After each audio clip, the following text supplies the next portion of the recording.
Please introduce yourself when you are ready, and you may begin.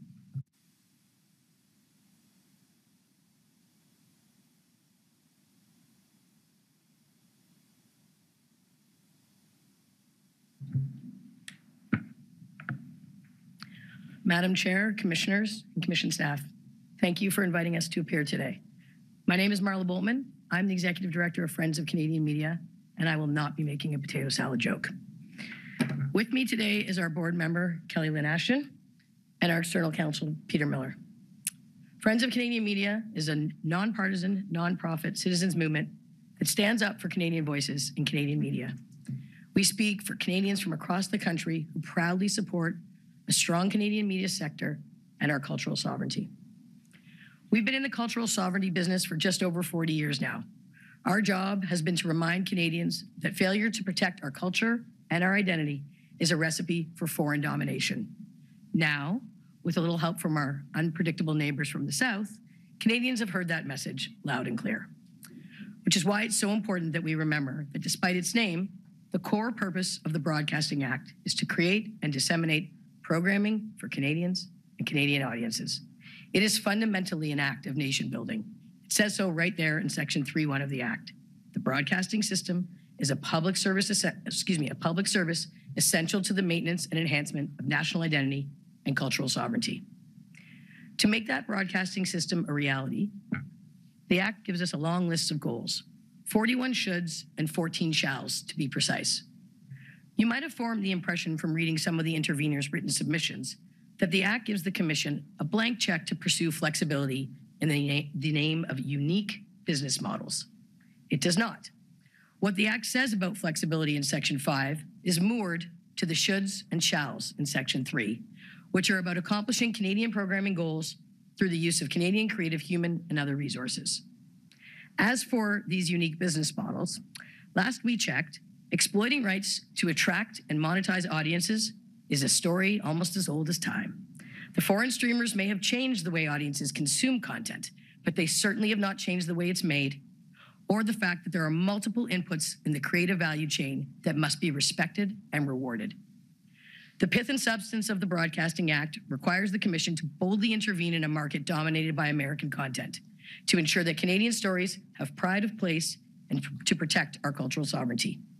Case in point, the Commission's ruling on initial base contributions was bold, but more courage is required because the foreign streamers have given every indication that they do not like Canadian broadcasting regulation.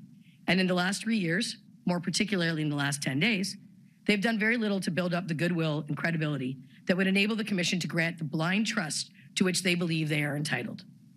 They gutted their DEI and training initiatives in response to the Commission's requirement for initial contributions. They reject CPE and P&I spending requirements.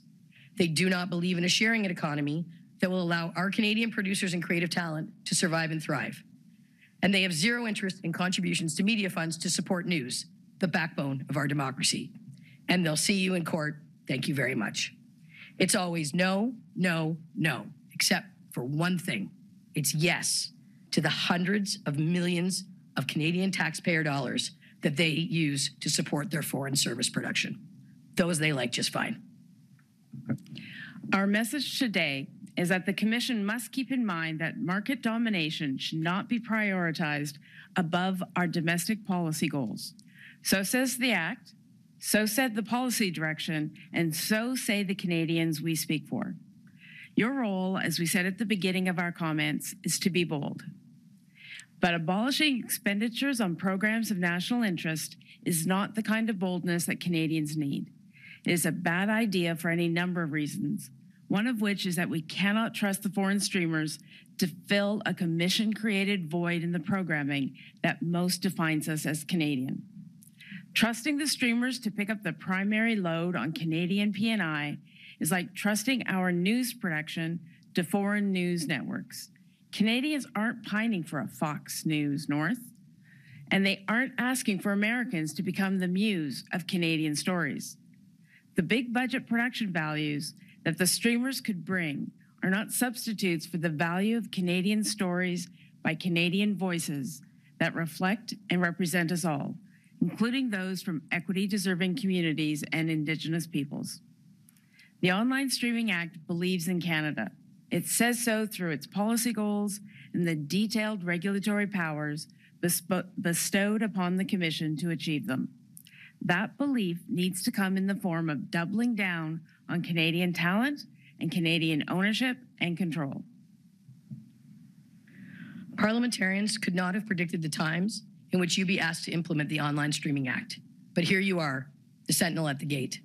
So when you gather to make your determinations in this proceeding, please remember who has shown up.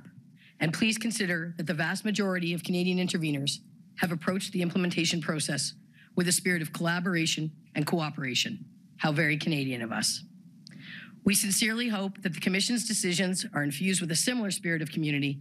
In fact, our supporters at Friends of Canadian Media are counting on it as they look to you to ensure we have a truly Canadian broadcasting system for years to come.